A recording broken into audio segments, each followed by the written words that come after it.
Hi, I'm Spencer Bennett, and we're back with Mandy Bogart, one of our local St. Jude kids, who's graciously agreed to come by the radio station and talk a little bit about St. Jude to make you more familiar with this fantastic hospital. And Mandy, it's great to have you here. Thank you for coming in. It's great to be here. So you were diagnosed with ALL leukemia. Yes. The process of treating you began almost immediately, didn't it? Yes. Probably within the first couple days I got my first chemo treatment.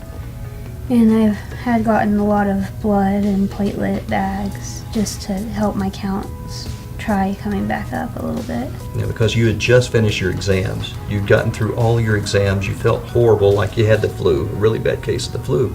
And when they found out you had leukemia, you weren't in great shape, right? Right. Your counts were way off. And Yeah. so they got you to St. Jude as fast as they could and got you started on chemo within the first 24 hours or so.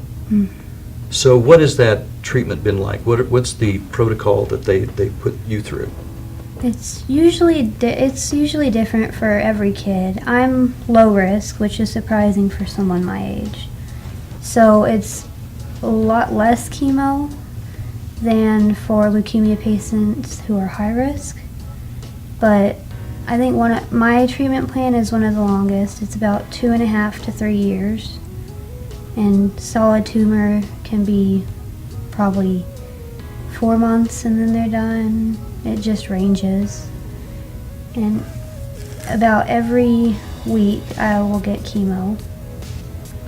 And sometimes more than once a week, sometimes more than once a day. That's kind of tough on you, isn't it? Yeah. What are some of the symptoms after you have chemo? Some of them I get really nauseous and sick. Others I'll get very tired or just not myself. How were the nurses and the doctors at St. Jude? They treat you like family. They aren't like real doctors or nurses at all. They are very much like aunts. They're really cool. Pretty neat folks. Pretty special folks. There's a long list of people who are waiting to work at St. Jude because it is that type of hospital. Something I wanted to touch on, obviously you just finished up finals. You had to go to St. Jude. You're in the middle of a school year. How did you deal with that? How did they handle your classes? Since it was near the end of that school year, they just told me don't worry about the rest of that. And this school year, I've been homebound, which is where they send a teacher out to your house a couple times a week to help you with all the work that you're doing. So you don't miss any school? No. They have tutors that came to you? Yeah. So anybody that would be receiving treatment at St. Jude wouldn't have to miss school. They would have great teachers that would help them along. Yes. If you're at St. Jude, they actually have a school down there. And when you're home, you just fill out some papers and they'll send teachers out to your houses to help. Your school helped too because they actually set up cameras, didn't they? Yes. How's that work?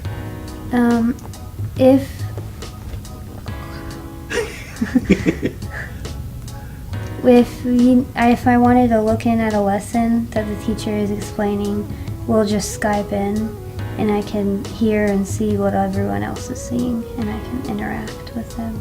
Pretty neat. We're going to be talking with Mandy Bogart about her experience with St. Jude. We're going to be back in just a minute with more of the St. Jude community and the things that they offer that are so much different than any other place on earth. We'll be back in just a second.